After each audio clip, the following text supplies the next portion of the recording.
ఈరోజు అసెంబ్లీలో పాలమూరు రంగారెడ్డి ఎత్తిపోతల పథకం పట్ల బీఆర్ఎస్ పార్టీ చర్చల్లో పాల్గొనలేదంటే రెండు పర్యాయాలు అధికారంలో ఉన్నటువంటి టీఆర్ఎస్ బీఆర్ఎస్ పార్టీ ఏ ఆకాంక్షలతోనైతే తెలంగాణ రాష్ట్రాన్ని సాధించుకున్నామో నీళ్లు నిధులు నియామకాలతోటి నీళ్ల విషయంలో తెలంగాణ రాష్ట్రానికి ద్రోహం చేసినటువంటి పార్టీగా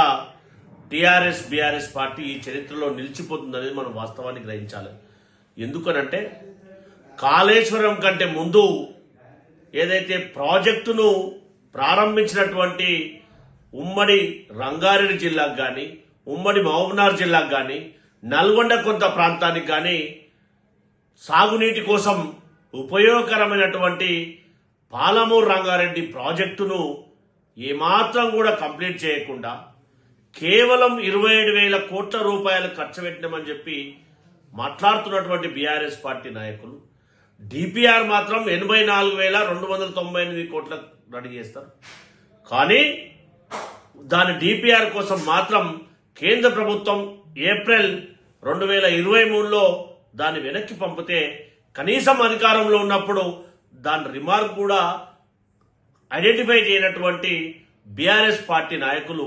ఇప్పుడు మహబూబ్ నగర్ పట్ల రంగారెడ్డి పట్ల నల్గొండ ప్రజల పట్ల కల్లబొల్లి మాటలు చెప్పి తెలంగాణ సమాజాన్ని నీటి విషయాల పట్ల వారు చేసినటువంటి తప్పిదాన్ని ఈ సమాజం ఎక్కడ గ్రహిస్తుందో అని చెప్పి తప్పించుకునే ప్రయత్నం చేయడం అనేది చాలా శోచనీయ అంశం. ఇప్పటికైనా తెలంగాణ సమాజానికి బీఆర్ఎస్ పార్టీ ఎల్పీ నాయకులు ఉపనాయకులుగా ఉన్నటువంటి హరీష్ రావు గారు అప్పటి ఇరిగేషన్ శాఖ మంత్రి క్షమాపణ చెప్పి నీళ్ల విషయంలో తెలంగాణ రాష్ట్రానికి మేము ద్రోహం చేశాం